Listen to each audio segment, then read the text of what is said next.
For the next hour, you'll be leaving the Show Me state and entering the Show Me the Money state. So stop what you're doing, grab a pen, and get ready to learn. Randy and Jake Floyd of Floyd Financial Group will be your guides for straight talk and honest answers about living the life you deserve in retirement. So prepare to be empowered. Now, here are your Show Me the Money hosts, Randy Floyd, Jake Floyd, and Jeff Shade.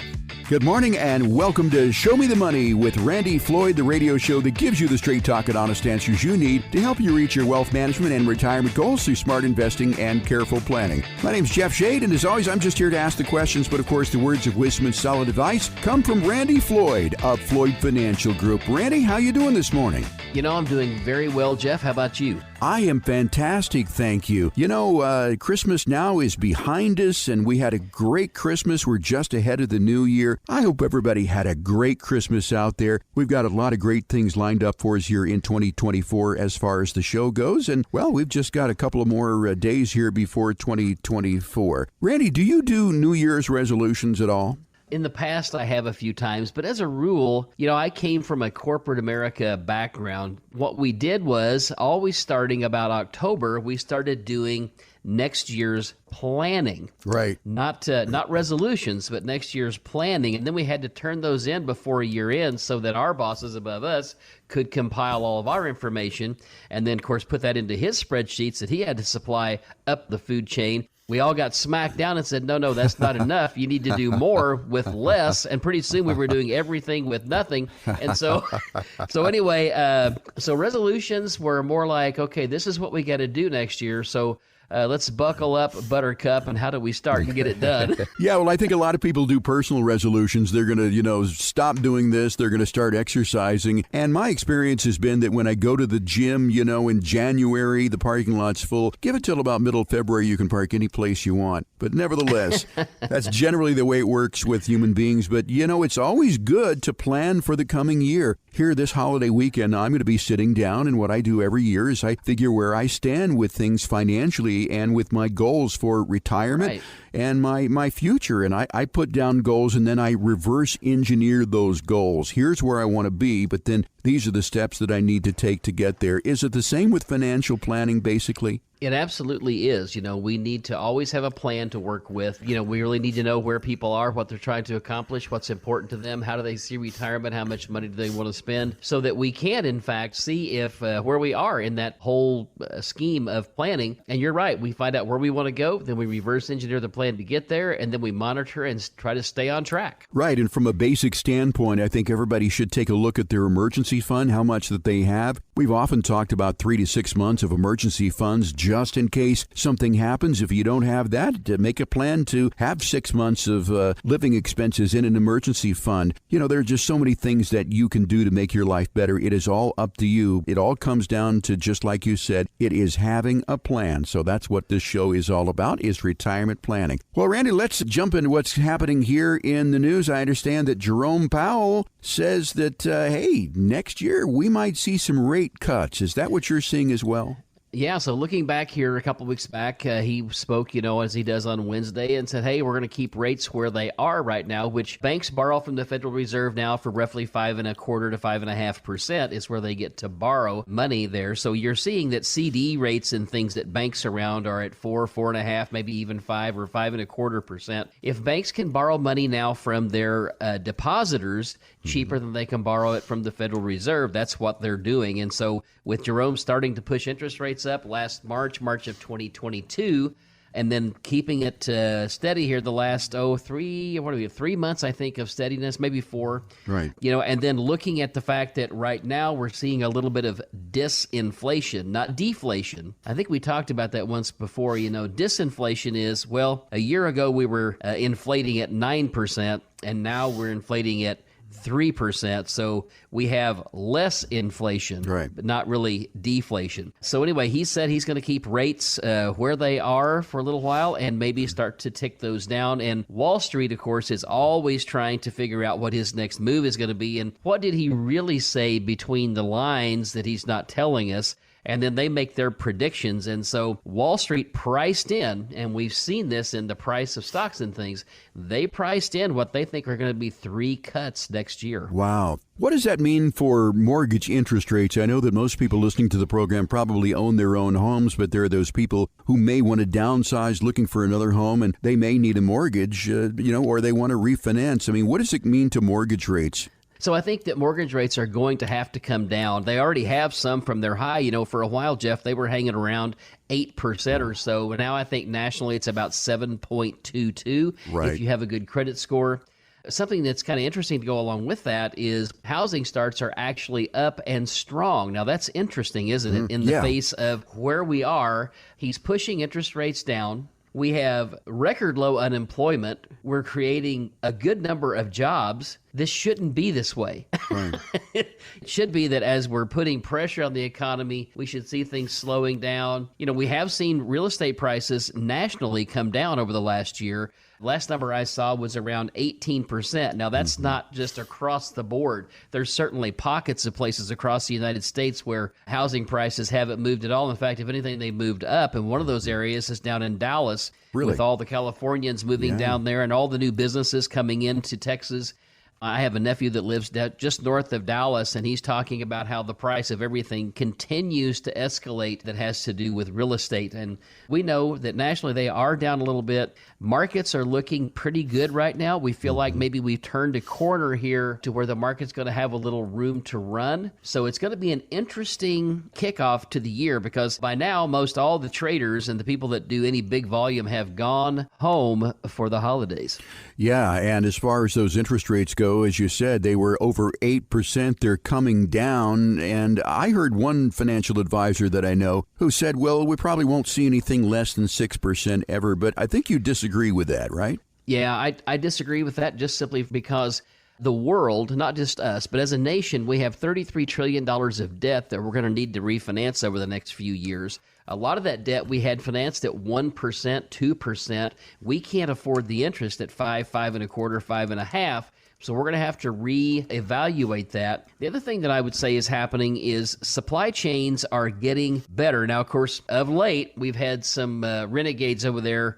We got nations trying to put together an alliance to fight off some of these, I guess you'd call them pirates. I don't know what else to call them. No, that's what they are. Call it like it is. So there's a lot of things always pulling on and pushing on everything, but I really do think that we're probably going to come into a time period here where we're going to see the market start to grow. We've already seen it. We've had a good year in 2023. We were bouncing back from a negative 20% year in 2022. Yeah. So while the numbers look really great, and if you look at them year to date, they look really great at 20% or so, but in reality, we're probably up 3 or 4% over where we were at the turn of 2021 into 2022. Randy, what are these cuts in interest rates going to mean for bonds? Generally, when we think of bonds, Jeff, and it's really confusing to people because when we turn on the TV and they say, hey, bond yields are up. They're up 2 basis points, 10 basis points, 0.2%. Bond yields are up. What does that mean? That means that people are actually selling their bonds at a discount, which is what pushes up the yield, right? Because anytime a bond is issued, it has an interest rate attached to it. It never changes. The nominal rate never changes, but the value of your bond, depending on what interest rates are doing, changes on a daily basis. So if interest rates are headed up, which we know that Jerome Powell started in 2022, pushing rates up, as they go up, as yields go up, any bond you currently own that pays less gets devalued. So bonds have been a poor investment for quite some time. Now, of the last 12 or 18 months, we've seen with him pushing rates up, they've gotten to be a little bit better. So now if we can get into bonds that are 3, 4, 5, 6, 7 years, and they're at 4 and 5%, as he pushes rates down this next year, the bonds that we own are going to become more valuable than they currently are. So that's why bonds could be a good investment for a while. It may not even last a year. It just depends on how quickly he pushes those rates down next year. We're talking with Randy Floyd of Floyd Financial Group. We're talking about current events. We're talking about the possibility of rate cuts by Jerome Powell in the coming year. And still, Randy, I see these different opinions. Recession is coming. Recession is not going to come. What's your opinion on that? Jeff, if you had asked me a year ago, and you did, and if you'd asked me 2 years ago, and you did, I would have said that we're definitely going to have a recession. I will tell you that now I'm looking at this and I'm thinking, and we've often said this, and every time we've had a negative conversation on here, we're quick to say that we think America is very resilient. The fact that we're entrepreneurs, we're a country full of entrepreneurs still, and people that are willing to work and make things happen and get out there and do things in new and creative ways, link existing ideas in new ways to make profitability and make businesses work. We're seeing that in action right now. And I think that it's possible that we might skirt anything severe coming next year. There's going to be some pressure. We're going to feel it some places, but I really think we're going to skirt the big event. Well, I feel pretty good about the economic future. I feel like that, we're heading in the right direction, but still, I'm not going to let my guard down completely. And I think that's the way to go. Just go back to basics and really just have some sound financial planning. Absolutely. I agree with that 100%. My dad always told me, he says, Randy, he says, when you go out and you're looking at a project or whatever it is you're doing, he says, plan for the best, right? But always prepare for what could happen, which might be the worst. Right. So the thing that I would say to that is when it comes to looking at a retirement plan and a financial plan is what we want to do is set ourselves up in a position where when things are good, we can capture the lion's share of the upside of that. Right. But when things are bad, we don't want to capture much of the downside. And people say, well, you can't really have it both ways. Well, I beg to differ. There are ways that we can have it both ways. Most of us baby boomers, of which I'm one, we all want to have our cake and eat it too. You betcha. I remember the Kenny Rogers song, and I think that applies to this. You got to know when to hold them, and you got to know when to fold them. You got to know when to walk away and when to run. Talking with Randy Floyd here, Floyd Financial Group. Randy, let's shift things to a little lighter mode here. We were talking off the air, when we were kids, we used to sing all the little Christmas songs and so forth. But I didn't quite have all the right words to these Christmas songs. I mean, I didn't intentionally do it. And, the most famous Christmas song, I think, is called The Christmas Song. Nat King Cole came out with that back in the 40s. And, of course, I believe it was Gene Autry who wrote Santa Claus is Coming to Town. But there were some other Christmas songs that we sort of changed the lyrics to. Yeah, I mean, the Christmas song is one of them. I used to sing it, Jack Frost roasting on an open fire. Yeah, Jack Frost ripping at your nose, yeah. That's good.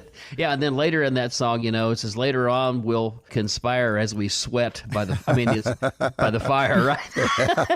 And I used to say we'll perspire or something like that. I had the same thought in my head. I guess we were just ornery kids. Jingle bells, Batman smells, Robin laid an egg, Yeah, I remember all of those things. Nobody corrected me. As long as I was having fun, that's all that really mattered. But the number one Christmas song lately has not been any of the classics. It's the Mariah Carey song. Anyway, it is the holiday season. We hope you have had a great Christmas. Of course, New Year is to come, and all good things are expected for 2024. You're listening to the program today. You'd like to get in and sit down with Randy or Jake at Floyd Financial Group and talk about your individual situation, maybe get on a path that can point you towards a successful retirement, a retirement that could last as long as 30 years. Call this number and get in and sit down and get your complimentary financial plan. That number is 417-889-7233. 417-889-7233. You can also request it online at floydfinancialgroup.com. Randy, time for a break. We'll be right back with more of Show Me the Money right here on 104.1 FM KSGF, where Springfield comes to talk. Ready for another helping of some more real money talk? Thought so.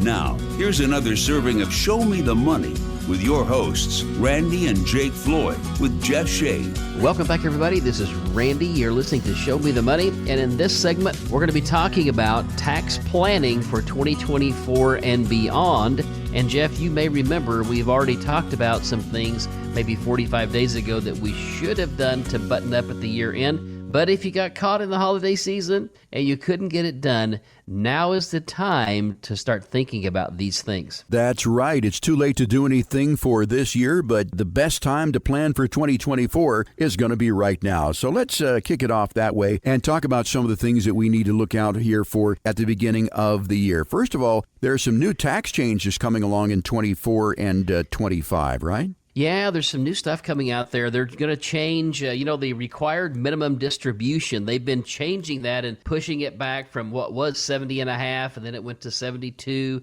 and then 73. Well, now it looks like they're maybe going to take it and stabilize it maybe at 73, and maybe even back it up some. We're not quite sure yet, but Mr. Link was at his year-end tax planning conference and brought back some information for us, as he always tends to do. And he talked about that, and he also talked about the fact that they're going to up the contribution limits. You're also going to be able, as a company, I'm not sure why you would, but as a company, you're going to be able to actually fund a Roth IRA for your people. Meaning, generally, when you set up a 401k plan and you're funding it and your company is matching, what you put in, you can put it in pre-tax like a traditional 401k or after tax into the Roth. But traditionally, all the money that the company put in was always pre-tax money because they wanted the tax deduction. And so therefore, it really wasn't something that was done. But starting in 2024, they're going to allow for those company matches to be put into the Roth for the benefit of the client as well. And when you talk about Mr. Link, you're talking about Rod Link, who helps you out there with taxes at Floyd Financial Group. And I believe Rod is in the building about 1 day a week, is he not? Yep, that or more. It just depends on what's happening. But yeah, he's always got 1 day here that we know that he's going to be here and available. But he's got, as most people know, another business in Nixa. And then he has many clients around the area that he's visiting with on a daily basis. So good guy, always stays in the know and keeps caught up on all the trends and what's going on with taxes. And we know that the Trump tax cuts could expire at the end of 2025, but for the time being, they are in effect. And the standard deduction for 2024 is actually pretty healthy for a married couple, isn't it? Yeah, it's almost $30,000. Yeah. So I mean, that's great. Yeah, and then if you're over 65, it's another $1,500 or $1,800 beyond that. So yeah, It really is pretty good. So what it does is it puts people, Jeff, in a position where you can make $117,000, $118,000, $119,000, and just with the standard marital deduction, you can still land in the 12% tax bracket for the Fed, which is pretty good, which means that on that first $20,000, you're roughly $20,000, you're going to spend 10% and then 12% on anything over that $20,000. So it's a good tax bracket. And then, of course, the state of Missouri has trimmed taxes here for us. So people are going to be able to make, as much as about $120,000 a year and probably pay 14% in overall taxes, which is not too bad. No, that is absolutely fantastic. We're in a historically low tax rate right now. But things could change for married people. As you said, that standard deduction, $29,200. For single people, $14,600. So, Randy, let's talk about some of the ways that we should begin to think about planning for taxes in 2024. What's the first one? So, I mean, this could be in any order, and this is not necessarily an order of importance, but I have a list here in front of me. So, number one, if you've considered a Roth IRA or doing a Roth conversion, you should talk to your tax person, whoever that is, or if you don't have somebody that you trust to do that and you really want to get a good feel for what that is, you can talk to us. We can have Rod run us some scenarios.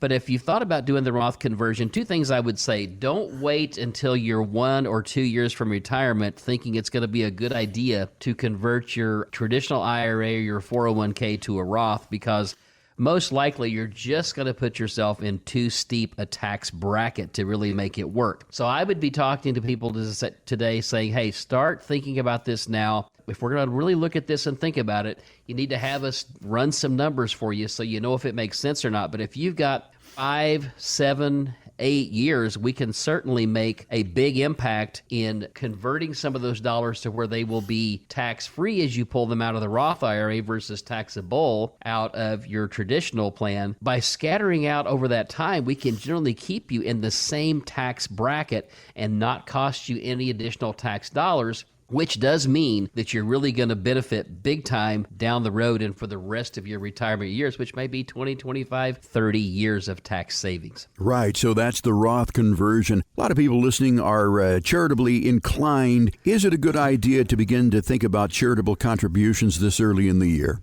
Sure, I think so. I think that it's important that everybody, start to really figure out, like I said earlier, a lot of people may not be in the budgeting process of corporate America. They work for somebody, they have an idea of what their income is going to be, and they have an idea of what they want to contribute to.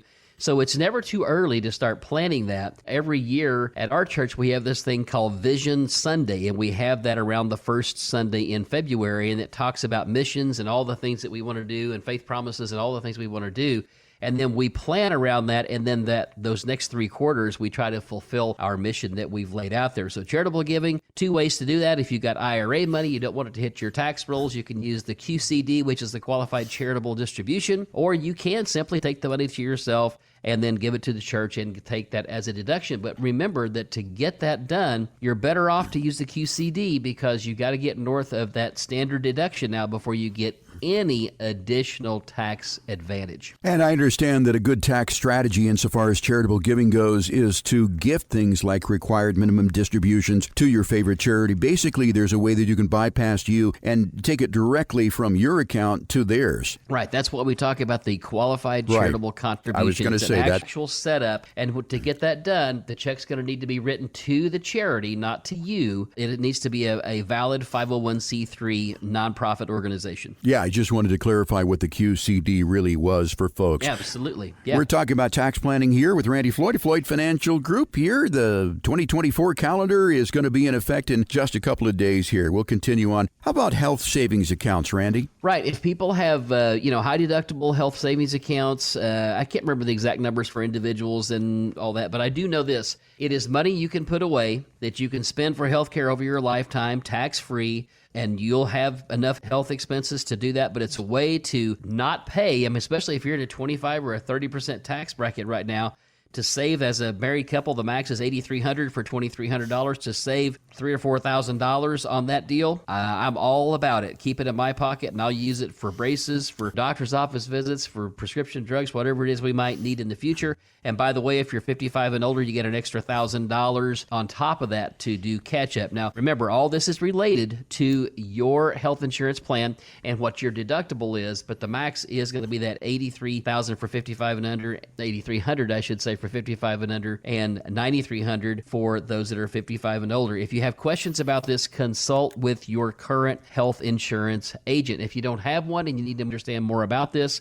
we have Tony Gossard here in the office. We'll get you connected. Randy, for those listeners who have enough money, they do not need to use distributions from equities. Is there a way, or should they think about deferring some of that income throughout the year? Sure. If you're a small business person especially, and you've got some money that's going to come in, if there's any way to potentially defer it till the next year, or if you're getting really close to retirement, it's where this really makes good sense.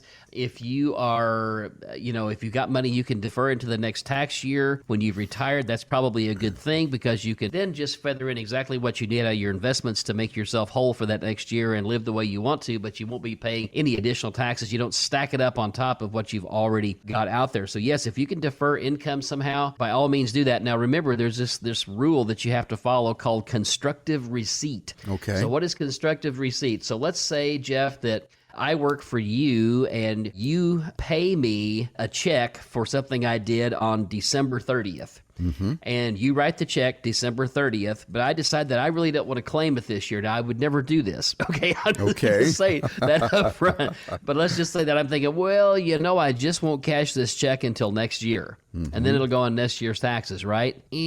Wrong answer. You had constructive receipt I did the day you wrote me the check. So we have to be careful with things of that nature. Well, I'm not going to write you a check, Randy. I'm going to send you Okay. I'm going to send you a Venmo or something like that, so it shows that you got it that same year. And let's talk about small business owners. A lot of people out there listening to the program are small business owners. There are deductions that they can take that I think that they overlook. So many people these days work at home. So if you're a small business owner, deducting a home office is a whole lot different than just being a sole proprietor, right?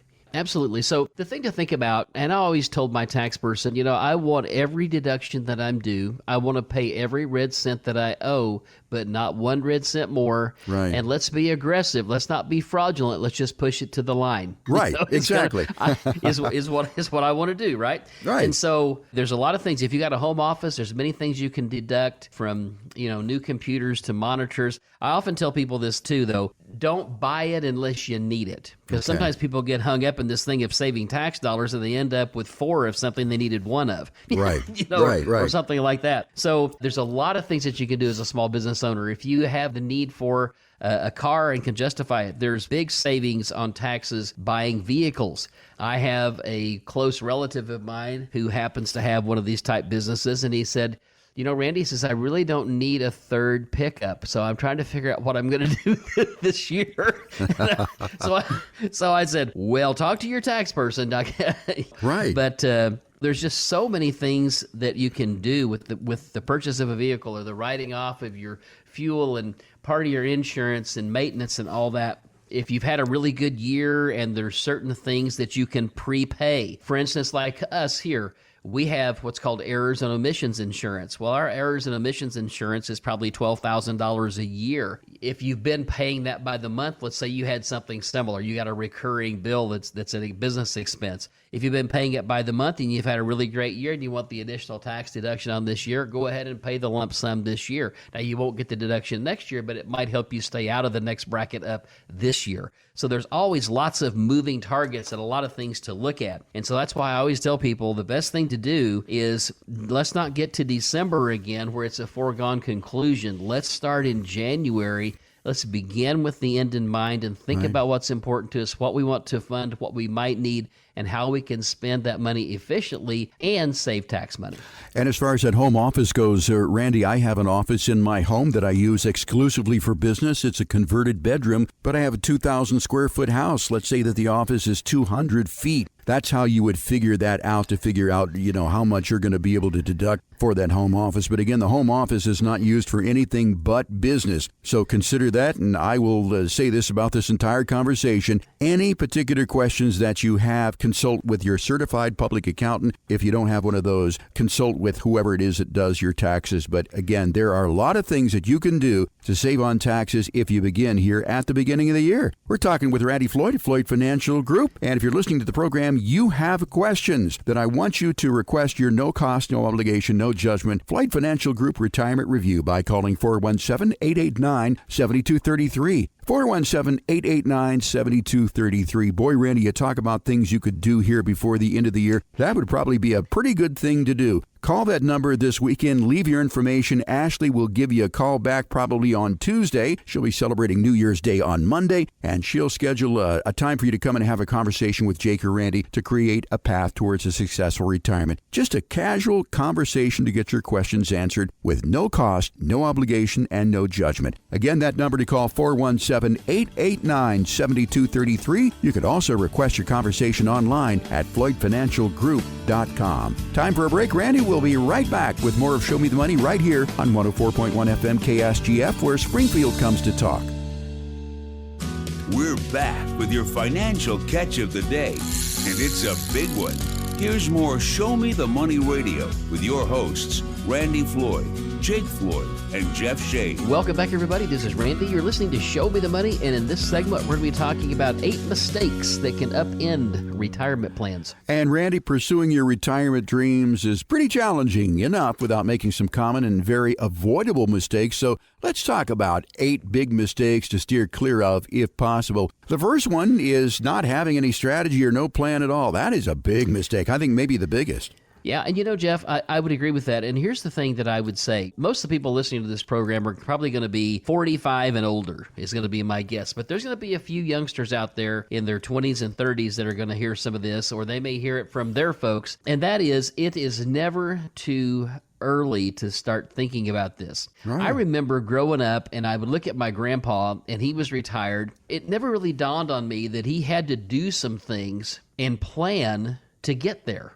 It just never dawned on me, As I got into corporate America and started saving in a 401k plan and started hearing about this thing called retirement. I think the other thing is, too, if you think about it, Jeff, retirement is still a fairly new concept even for our whole society here. Yeah. I mean, people generally, they worked on a farm or something like that. Then one day they were pushing up daisies, right? Right. It was kind of over. One day they were planting daisies, and the next day they were pushing them up from the other side. Yeah, I got you. That's what you call good fertilizer. But anyway. Yeah.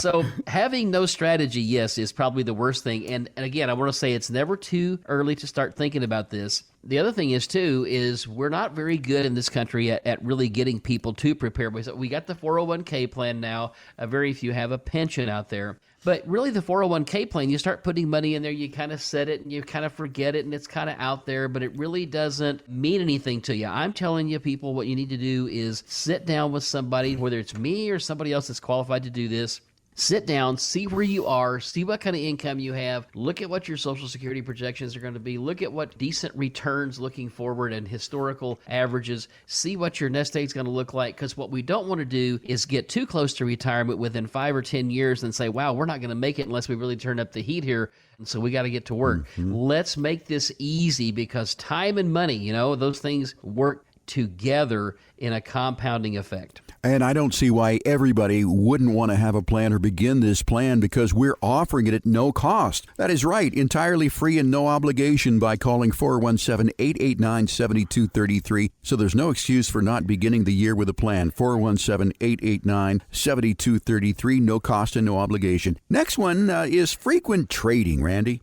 Yeah, so sometimes, Jeff, there is reason to trade. Other times, it's a method for people. They're going, okay, I'm going to chase this for a little bit, and then I'm going to chase this for a little bit, I'm going to chase this for a little bit. And sometimes it's just kind of like, what's the hot headline that people chase? What sounds good? What kind of makes sense? Recently, we lost Charlie Munger, who was Warren Buffett's business partner for 60 years.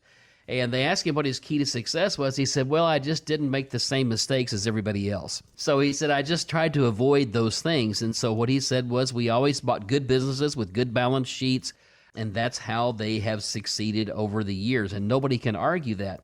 Now, there are times to trade, and there are times when sector rotation comes in. That means a certain set of sectors has been doing really good, like maybe, and this is not the case right now, I'm just going to pick out a couple of market sectors, technology, maybe oil and gas.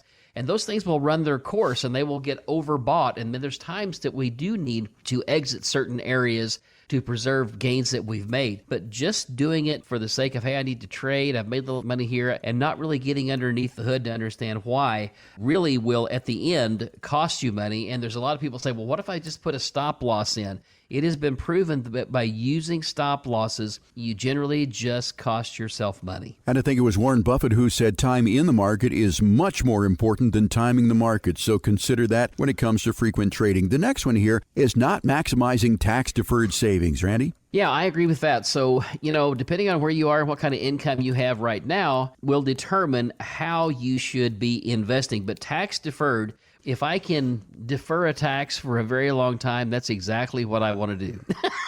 Okay? Yeah.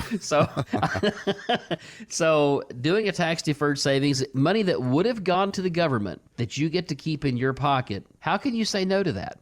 Yeah, I don't know how you could. Some people do, but hey, not a wise idea. Exactly. I told my brother-in-law this when he was getting ready to retire. We helped him for the last 6 or 7 years of his retirement journey. When all was said and done, we looked back at the taxes he didn't pay and the nest egg that he had created, and fully 30% of the money he had in his retirement account was money he would have given to the government. Wow. And it was over $4 million that he had there. So when you think about that, that's $1.2 million if he had not done tax-deferred savings that he would not have had to generate income during his retirement years. We're talking about 8 mistakes that can upend your retirement with Randy Floyd of Floyd Financial Group. The next one, Randy, I am guilty of, and that is prioritizing college funding over retirement. Yeah, I understand that people want to help their kids with college and things like that, and it's a wonderful thing if you can do it. However, I do have folks that have crippled themselves in their retirement years over trying to leave money for grandkids and kids and all that sort of thing. We all love our kids. There's things we do for our kids we wouldn't do for anybody else, and sometimes we hear what they did, we go, why would you do that? And then they hear what we did and they say, well, why did you do that? And so at the end of the day, I'm not going to tell you what you should or shouldn't do for your kids, but I would say this: don't defund or underfund your retirement saving money for your kids to go to college. That's just a mistake for sure, and one that you will probably live to regret. And as I said, Randy, we're guilty of that. We didn't want our kids to have student loan debt, so we did fund their college educations at our expense. Now they're the ones that have the nice houses with the pools and that sort of thing. So we just go visit them every once in a while, but that's not something that you should do. Next one on the list is going to be overlooking healthcare costs. Boy, is that ever a big one. Yeah, that's a big one. You just never know what a day will bring for any of us, for sure. It's been said and proven that about 80% of the money you'll spend on healthcare will occur after age 65. Right. And many, many times that ends up being assisted living, home health care, and things of that nature that, just can't be helped, but we need to think about those things and prepare for them for sure. And we're going to talk a little bit more about that later in the program. Yeah, and healthcare costs along with taxes, they're two of the biggest expenses that you will ever have in retirement, and particularly long-term care. And as you said, that's something we'll talk about in our next segment. 8 mistakes that can upend your retirement. Randy, the next one is not adjusting your investment approach well before retirement. Yeah, so, we've often talked about Mr. Green and Mr. Brown on this show, Jeff, and how, if you're getting, let's say that you get an average 6% return over 25 years on your money, it doesn't matter how those returns fell during each of those 25 years. If the average is 6, you could have had a bunch of negative years in the beginning and a bunch of positive at the end, or just the opposite thereof, and you end up at the same place. However, when you do retire, it's really, really important that we have ourselves set up in a position to where if we retire into a down market, like we had some people that retired in 2020.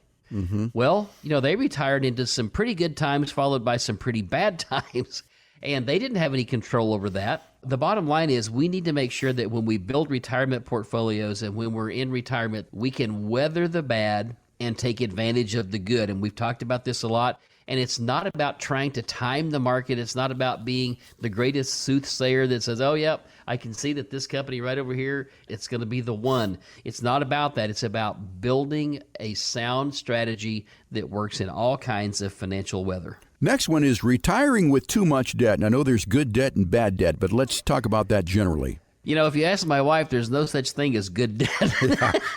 Well, she's probably right, and that's okay for her personality. She doesn't want a mortgage, but I understand completely. But some other people may have a different idea that mortgages might be good debt. But yeah, I'll let you take it from here. We had a mortgage on this building here, which I thought was good debt because it gave us a really good place to practice from and people, and we have enjoyed this office building for many years now. So for sure, if we can get rid of debt and get rid of recurring monthly payments, cash is king and cash flow is where it's at. So if you've got plenty of positive cash flow and low debt, low recurring payments going out, you're going to be much happier than you are if you're right up to the neck each and every month. If you haven't really sat down to look at where you are and what your debt looks like and what that nut is each month on actual debt payments versus just straight up living expenses like, utilities and food and, all those sorts of things, you really should do that. And that's something that we can help with here if people would like to have some help to kind of see where they are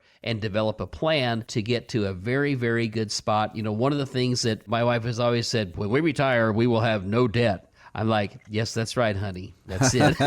Just agree with it. Your life's going to be so much better if you just agree with everything that she says.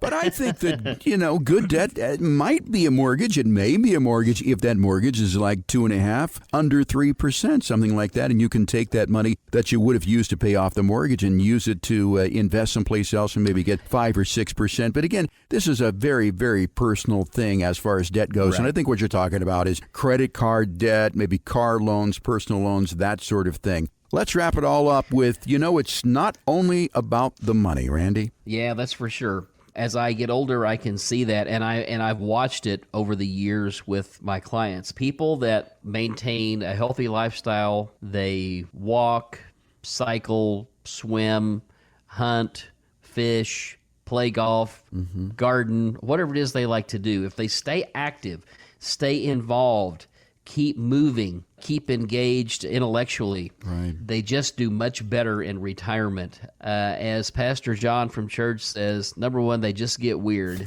and number two, they aren't with us very long because sitting around, they're saying that sitting is the new smoking. And, I believe it. I mean, probably the time that I'd feel my worst, and I don't feel bad on a given day as a rule, but I feel my best when I'm moving and shaking and getting things done, rather than sitting and not getting those things done. Right. Well, you are an amazing human being, and we've talked many times about all the things that you do before the rest of us even wake up, and I think that you're proof positive. When you went to the doctor recently, didn't you say that the doctor had an assistant or a student or something with them who said, now look at this fellow, look at all of his metrics, and this is the reason he is the way he is because he exercises. Right. Yeah.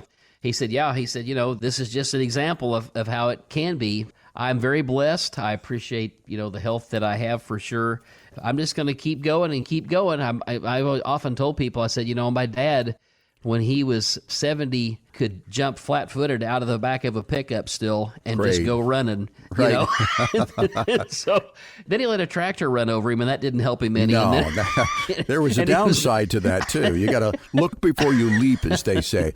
But anyway, That's right. you're also very socially active with your church and with your friends and with your family, too. So that's one of the big keys to staying healthy during retirement is not only physical exercise, but also mental exercise. If our listeners have questions about the mistakes that can upend their retirement, they want to get in and sit down and talk to you, Randy, or Jake, about a retirement that could last 30 years and optimizing that retirement. Once again, we're offering a no-cost, no-obligation financial review for you. 417-889-7233 is the number to call. 417-889-7233. Now, this is my personal opinion, but it could be the best call that you will make all year. So why don't you end the year off on the right foot by giving us a call and scheduling an appointment here at the beginning of the year to get in and sit down and create this path towards retirement. Once again, that number, 417-889-7233. You can also request your complimentary plan online at FloydFinancialGroup.com. Time for a break. Randy will be right back with more of our show right here on 104.1 KSGF, where Springfield comes to talk.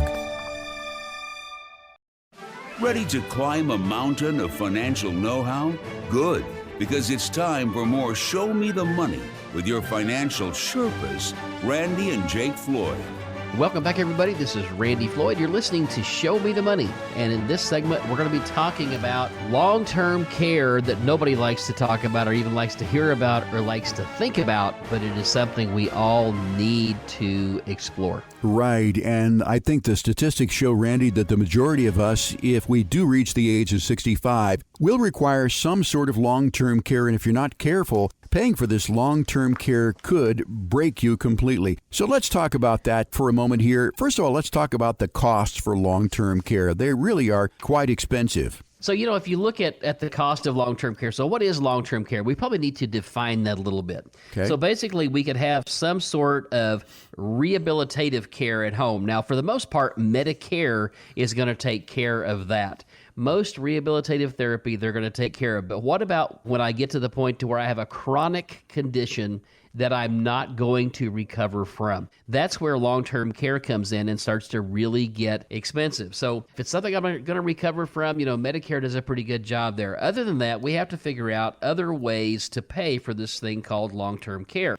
So for many years, Jeff, I did a seminar, a workshop, if you will, with myself, my daughter-in-law, who was a certified Medicaid planner, and an attorney, and we did many, many, many seminars. There's 4 ways to pay for long-term care. The number one way is out of your hip pocket.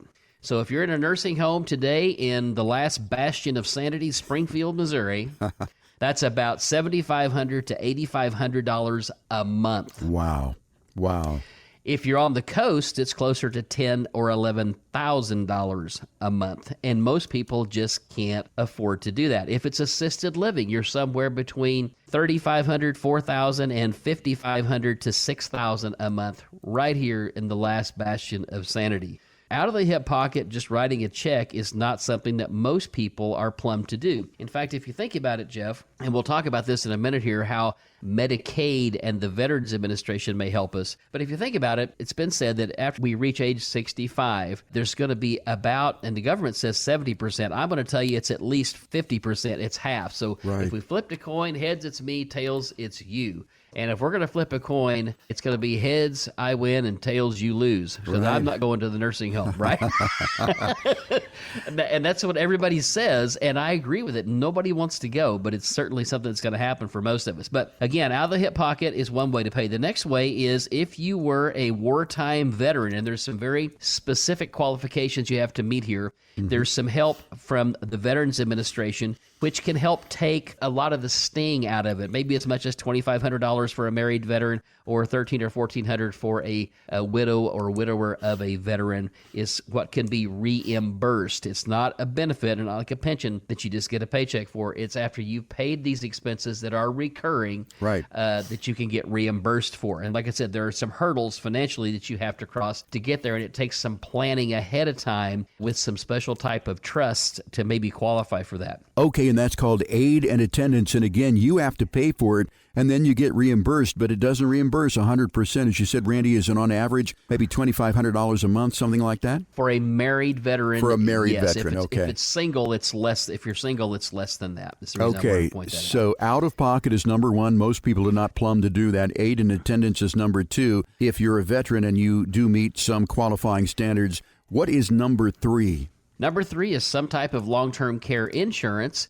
You know, when you look at long-term care insurance, it's been around for a very long time, but boy, it has had its challenges. So let's talk about that. Number one, Bonnie and Clyde buy their long-term care insurance, and when they first buy it, they buy $100 a day. They bought it 20 years ago, and $100 a day, $3,000 a month would pay for a nursing home and anything that you needed. Maybe they even bought some inflation protection on there to where today it's paying $6,000 a month, and that's pretty good, but it may still not quite be enough. But along the way, because they bought the inflation protection on there, their premium has quadrupled since they took it out. And now they're saying, you know what, I don't think I'm going to keep this anymore because I can't afford it. That's one of the common scenarios that we have seen with long-term care insurance of the traditional fashion. Today, there are some newer types of long-term care insurance. You can buy these things by making a single deposit. If you don't ever use it, you get all your money back. If you do use it, it's going to give you a multiple of 3 to 5 times what you deposited. There's also life insurance that have long-term care benefits on them that you could look at and explore depending on what your age is.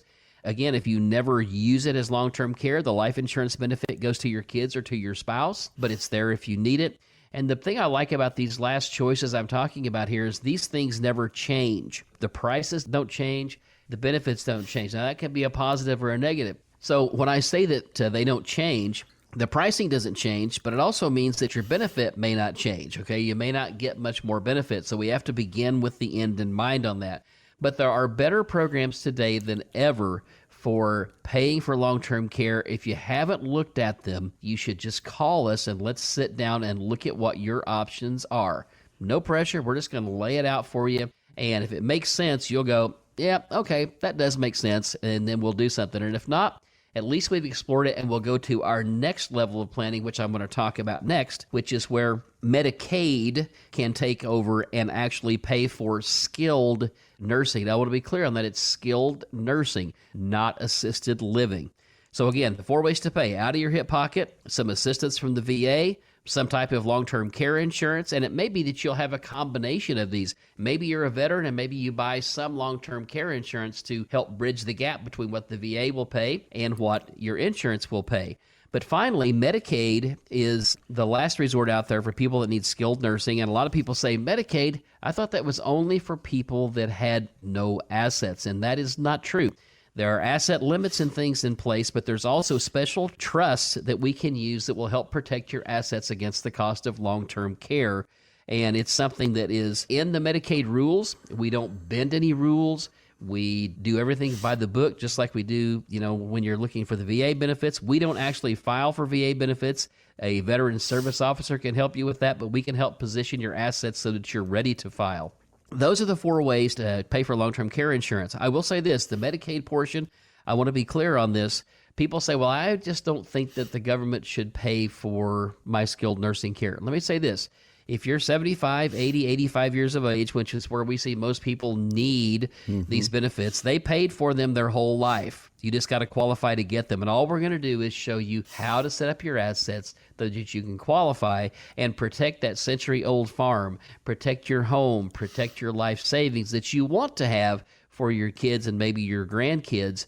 And we've been doing this type of planning for a very long time. We work with attorneys. We have an attorney, of course, in the building. Elizabeth Floyd is now an attorney and is very well versed, as she worked for and with elder law attorneys since 2006, prior to getting her own license. And again, I want to underline something that you said in case it was missed by people listening, is that there are ways to save the family farm in the state of Missouri if you are needing Medicaid to pay for your medical care. And again, if you've got questions about that, get in touch with Randy there at Floyd Financial Group, 417-889-7233, 417-889-7233, and ask about the 4 ways to pay. Randy, there are a lot of people who need care as a result of Alzheimer's or dementia. Now, if you are in a memory care unit, the cost of that is going to be even more. It can be. Yeah, around here, we still see that $7,500 to $8,500 a month charge for a skilled level. Again, we have to be careful on some of those because some of these assisted living facilities are now taking Alzheimer and dementia payments. And again, I want to be clear, Medicaid does not help to pay for that type of care. You're going to need a VA benefit or some type of insurance on top of that. But if you haven't had a conversation with somebody that understands these things, by all means, we're happy to sit down with people and review with them and show them all the things that might apply to them. I will tell you this much, they will leave here feeling better having had the conversation rather than not. And Randy, not everybody needs to go to a nursing home to have long-term care. Some people have a home health aide to come in. Do these strategies apply to that circumstance? If you have the VA, Jeff, and long-term care insurance that will pay for home health care, then yes, those things can help. Okay, and home health care is costly too. Agencies can charge roughly, on average around the country, around $27 an hour, but it could be more than likely more than that, so consider that as well too. If you're interested in talking about long-term care, how you're going to pay for that, it's a good idea to get that under your belt here at the first part of the year. Call Randy and Jake there at Floyd Financial Group and ask to sit down and talk with him in just a friendly conversation. That number is 417-889-7233. 417-889-7233. I would suggest that it is something that you do here at the end of the year in order to get your 2024 off to a good start. Once again, there's no cost, no obligation for this. It's just a casual, friendly conversation between you and Randy and Jake to put you on a path for a retirement that could last as long as 30 years. Once again, that number, call it this weekend if you would, 417-889-7233. You can also request it online at floydfinancialgroup.com. Randy, any big New Year's plans? What are you and Lisa going to do? Actually, this year, Jeff, we're going to stay close to home and sit by the fire. There you go. That's my plan, too. My wife and I, we will be right here in front of the fireplace. We'll let the young kids have the partying out there. No matter whether or not we stay home or we have a party, 2024 is going to come in just like every other year. So anyway, I want to wish our listeners a very happy new year. Thank you so much for listening to us in 2023. And remember that we have a lot of good shows coming up for you in 2024. And if you have missed any of those, remember we're also a podcast. Just go to wherever you get your podcasts and search for Show Me the Money with Randy and Jake Floyd. You'll find this show and all of our past shows so that you can stay on track for a successful retirement. For Randy Floyd and Jake Floyd, I'm Jeff Shade. Happy New Year. We'll talk to you again next week with another edition of Show Me the Money right here on 104.1 FM KSGF, where Springfield comes to talk. The information provided in the preceding program is for educational purposes only and are not intended as investment advice for any individual or entity. All information contained herein believed to be from reliable sources. However, we make no representations as to its completeness or accuracy. The opinions expressed are subject to change without notice and do not constitute financial, legal, or tax advice. Please consult your financial professional before executing any financial strategy. Financial planning offered through Floyd Financial Group, LLC, an investment advisor registered in the state of Missouri.